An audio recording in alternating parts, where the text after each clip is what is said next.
মুশফিক বাংলাদেশের একমাত্র ক্রিকেটার যিনি 100 টেস্ট খেললেন, 100তম টেস্ট খেললেন এবং বাংলাদেশের একমাত্র ক্রিকেটার 100তম টেস্টে 100 করলেন এবং সারা ওয়ার্ল্ডে 11তম।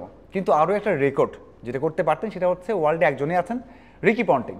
সেটা করতে পারতেন কিন্তু করতে পারেননি। বাংলাদেশ দল ইনিংসটা ঘোষণা করে দিয়েছে, মুশফিক 53 রানে অপরাজিত ছিলেন। তখন মনে হয়েছে যে মুশফিককে কেন করতে দিল না, শান্ত কেন ডিক্লেয়ার করলো? বাংলাদেশ দল একটু ব্যাট করলেই হতো, আয়ারল্যান্ড দল, তাই কিন্তু আমরা অল আউট করতেই পারি, খুব দ্রুত অল আউট করে দিব, সর্বোচ্চ 80 ওভার লাগবে, 70 ওভার লাগবে, তার আগেও করা যায়। তাহলে কেন এত তাড়াতাড়ি ঘোষণা করে দেওয়া? এই কথা উঠেছে, এই প্রশ্ন উঠেছে। কিন্তু আমরা বুঝতে পারলাম পঞ্চম দিনে এসে যে বাংলাদেশ দল ঠিক কাজ করেছে, না হলে ম্যাচে ড্র হতে পারতো। আয়ারল্যান্ডের এগেনস্টে মিরপুরে ড্র করতে হতো ম্যাচ, কারণ তারা কি দারুণ ব্যাট করেছে। 4টা উইকেট নিয়ে পঞ্চম দিনে একেবারে 60টা ওভার ব্যাট করেছে। যদি মুশফিককে ওই সুযোগ দেওয়া হতো সেই সময়টাতে, ওই যে ইমোশনাল যে আমরা দেই কি হবে আর, তাহলে কি হতো? হয়তো মুশফিককে আরও 15 ওভার দিতে হতো, কারণ মুশফিকের রান ছিল 81 বলে 53, আরও 47 করতে হতো। সেই জন্য হয়তো বা 7 থেকে 8 ওভার তার খেলতে হতো। যদি 8 ওভার মুশফিক খেলতেন তাহলে অন্যজন যে ব্যাটিংয়ে থাকতেন তারা তো 8 ওভার খেলতে হতো, মানে 16 ওভার এখানে চলে যায়।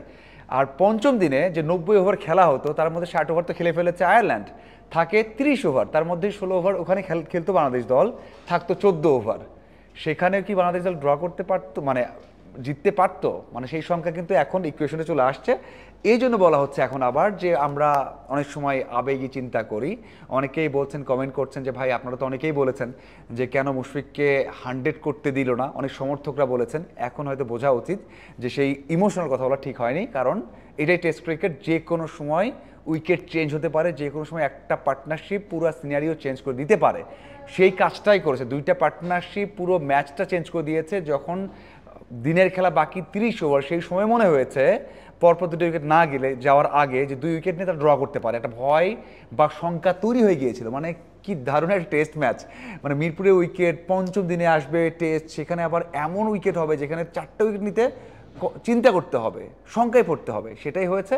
এবং ওই যে যারা বলেছেন যে 100 টেস্টে 2 ইনিংসে 100 করতে পারতো, কেন করতে দেওয়া হলো না, তারা হয়তো বুঝতে পারছেন যে কেন করতে দেওয়া হলো। টেস্ট ক্রিকেটটাই এমন, অনেক বড় বড় ইনিংস খেলার পরেও অনেকেই ডিক্লেয়ার করে দেয়, অনেক সময় 190 থেকে ডিক্লেয়ার করতে হয়, অনেকে 400 রান করার পরেও ডিক্লেয়ার করতে হয়, অনেকে 375 রান বা 76 রান করার পরেও তাদের ডিক্লেয়ার করতে হয়।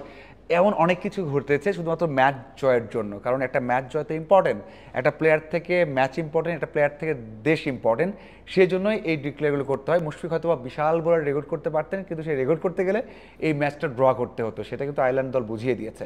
এক কথায় তাদেরকে প্রশংসা করতেই হবে, যেভাবে তারা টেম্পারমেন্ট দেখিয়েছে। মাত্র 12তম টেস্ট খেলছে তাদের ইতিহাসে, মিরপুরে এসে পঞ্চম দিনে টেস্ট নিয়ে গেছে। একটা রেকর্ড হয়েছে যে পঞ্চম দিনে একজন ব্যাটার সবচেয়ে বেশি বল খেলা, তারা এত বেশি ওভার খেলেছে, 100 বেশি ওভার খেলেছে, এটাও একটা রেকর্ড।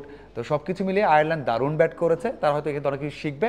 তবে দিন শেষে বাংলাদেশ দল সিরিজটা জিতে হোয়াইট ওয়াশ থেকে করেছে, কোনো ধরনের প্রেশারে পড়তে হয়নি পঞ্চম দিনের প্রেশারটা ছাড়া।